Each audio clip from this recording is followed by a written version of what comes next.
नमस्कार, times of Swaraj के खास कार्यक्रम सीधी बात में आप सबों का स्वागत है और मैं हूं संतोष सिंह। और आज हम सीधी बात में हमारे साथ राजीव जी हैं। राजीव जी का आज की तारीख में हमारी आपकी मुलाकात का मतलब आप समझ रहे हैं कि भाई आज राजीव जी का क्यों महत्व है, क्यों ये सवाल खड़ा हो रहा है कि बिहार में 65 लाख मतदाताओं के नाम कटने के बावजूद भी कहीं से कोई आवाज़ सुनाई नहीं दे रही है। भले पॉलिटिकल पार्टी सड़क पर अपने तरीके से अपने पार्टी के नैरेटिव के सहारे आंदोलन या मिजाज उस तरफ ले जाने की कोशिश ज़रूर कर रहे हैं, चाहे वो राहुल का वोट यात्रा हो फिर या एनडीए और बीजेपी का आईटी सेल का जो अपना एक तरीका होता है वो तरीका। राजीव जी इलेक्शन वॉच से जुड़े हुए हैं और इलेक्शन वॉच का मतलब आप समझ सकते हैं कि इस पूरे प्रोसेस में एक बड़ी थर्ड पार्टी की भूमिका, जो जनता की भूमिका हो सकती है, उस भूमिका में आज इलेक्शन वॉच है। राजीव जी, ये पूरा प्रोसेस जिस तरीके से अब तो सब कुछ सामने आ गया है, ये लोगों के अंदर वो आक्रोश क्यों नहीं दिख रहा है? लोगों का नाम कटा हुआ है, लोग आधार जाति प्रमाण पत्र हो या आवासीय प्रमाण पत्र हो, इसको लेकर धक्के खा रहे हैं। 2-2 दिन 4-4 दिन बंद रह रहा है। बेटी अपनी माँ को फ़ोन कर रहा है कि माँ, हम 2003 में आपका नाम था तो उसका वोटर लिस्ट का कॉपी चाहिए। मतलब परेशान है, लेकिन वो परेशानी दिख नहीं रहा है। इसकी क्या वजह है?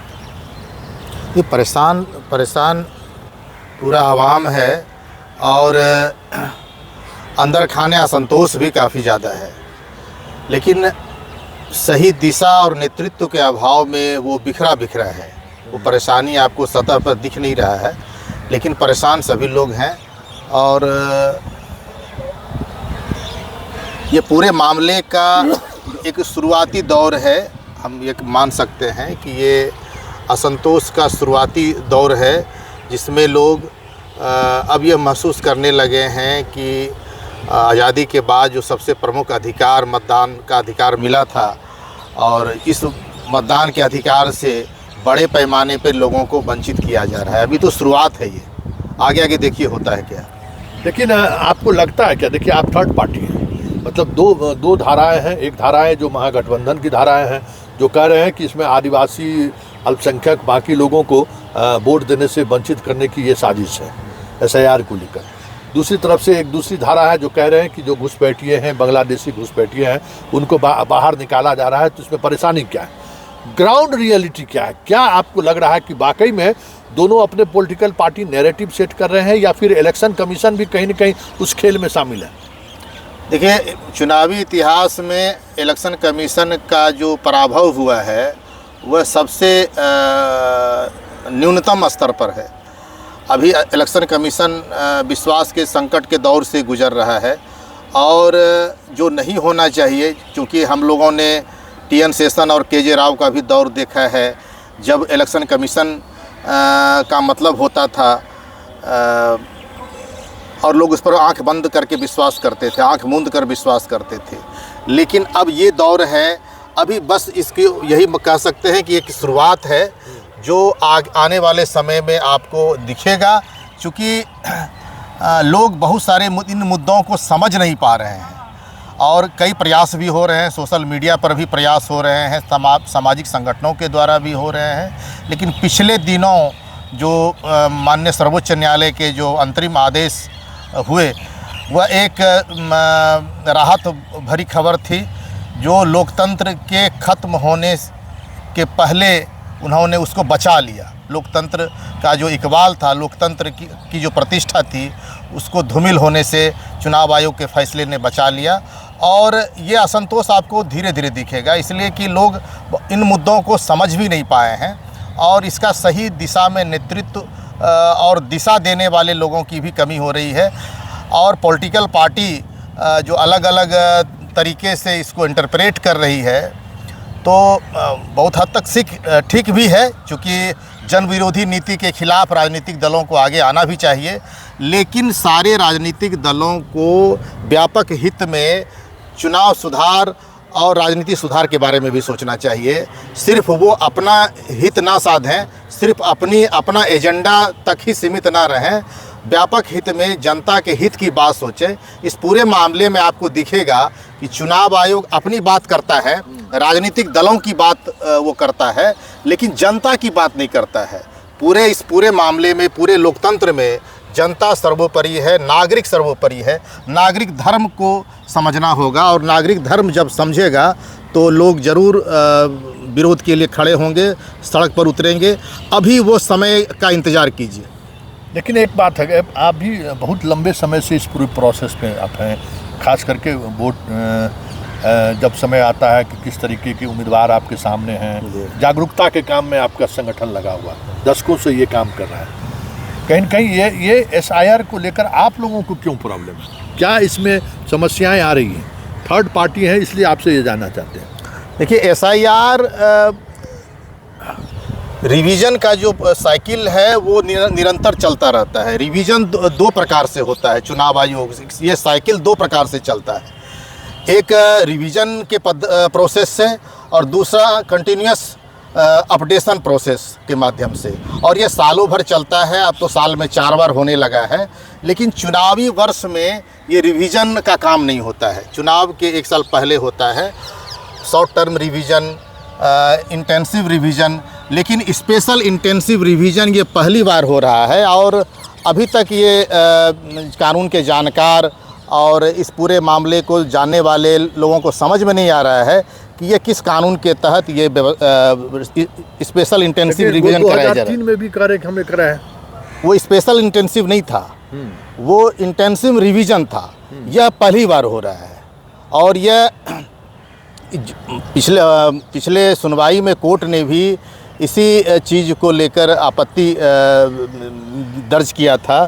3 चीज़ों को लेके, एक तो टाइमिंग को लेके, दूसरा प्रोसीजर को लेके, और तीसरा सिटीजनशिप को लेके। किसी भी चुनाव आयोग को भारतवर्ष में सिटीजनशिप निर्धारित करने का अधिकार नहीं है।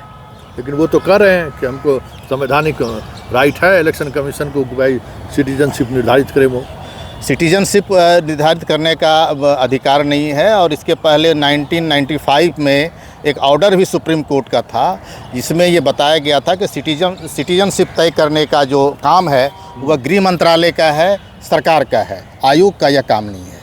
अच्छा, क्या होगा? मतलब मान लीजिए कि जो अब 65 लाख मतदाताओं के नाम सूची जिनका अब वो पब्लिश भी हो गया जी, क्या अभी पब्लिक रिस्पांस जिस तरीके से, अब आप लोगों को क्या लगता है ये कौन लोग हैं? क्योंकि मरने वाले की संख्या उस समय में 22 लाख से अधिक कह रहे थे।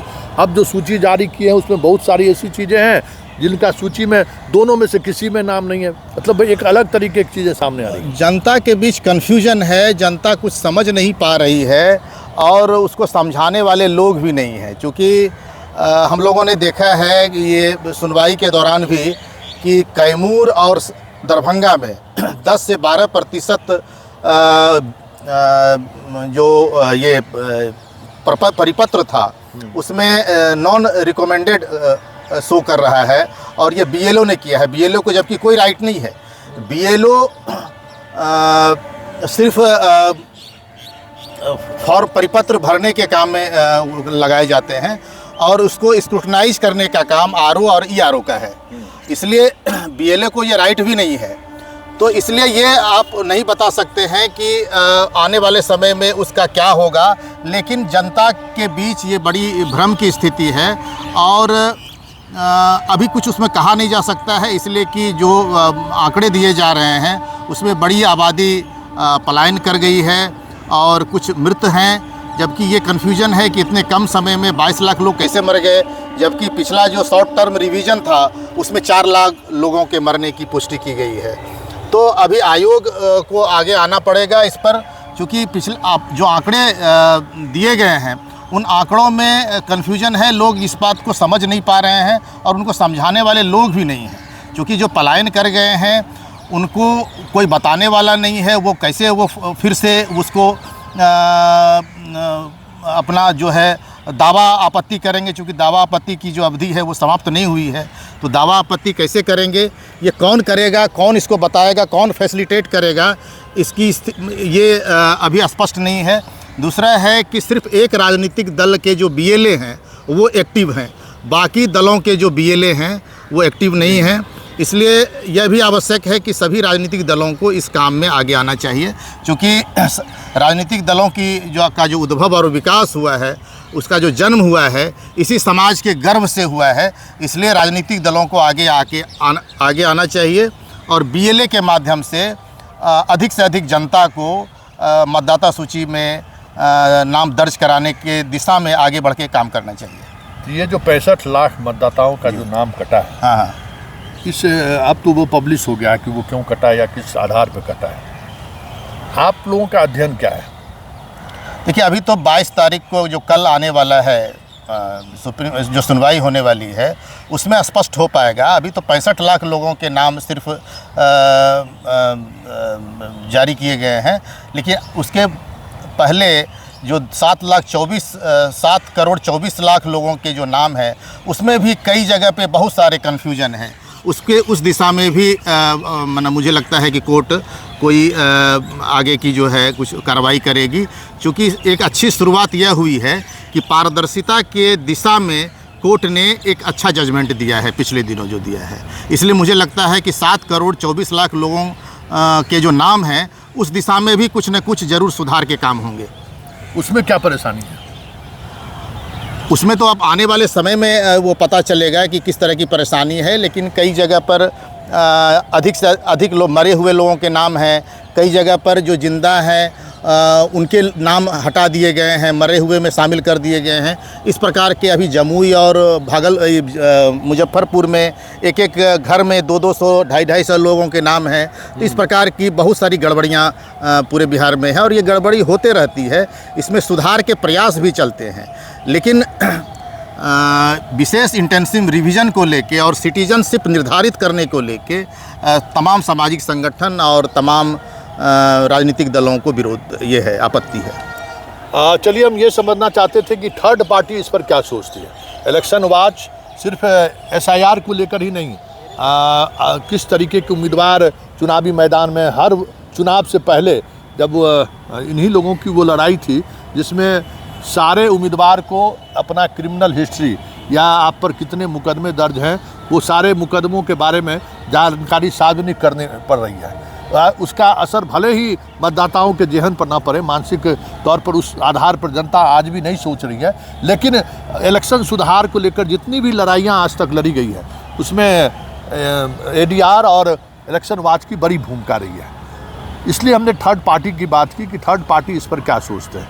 तो ये बात सामने आई कि कहीं न कहीं जो चीज़ें दिखाने की कोशिश कर रही है, वो डेमोक्रेसी के लिए जिस तरीके से इलेक्शन कमीशन व्यवहार कर रही है, उस आधार पर ये कहा जा सकता है कि इलेक्शन कमीशन डिक्टेटर की तरह व्यक्त कर, वो अपने आप को जनता के प्रति जिम्मेवार नहीं ठहरा रहा। मतलब जनता के प्रति हम जिम्मेवार हैं, ये कहीं से भी दिखाने की कोशिश नहीं हो रही है। संविधान के प्रति भी जिम्मेवार है, ये भी कहीं दूर दूर तक दिख नहीं रहा है। अब सब कुछ सुप्रीम कोर्ट पर है, देखना है कि कल की सुनवाई में क्या खास सामने आता है। लेकिन इतना तो तय है कि पूरे इस प्रोसेस में बहुत सारे संवैधानिक संस्थानों का कह सकते हैं कि सोच क्या है, समझदारी क्या है, या फिर जनता के प्रति वो कितना जिम्मेवार है, वो सारी बातें तो पब्लिक डोमेन में आ गई है। अब देखना सुप्रीम कोर्ट का है कि इस पूरे मामले पर सुप्रीम कोर्ट का अंतिम फैसला क्या होता है।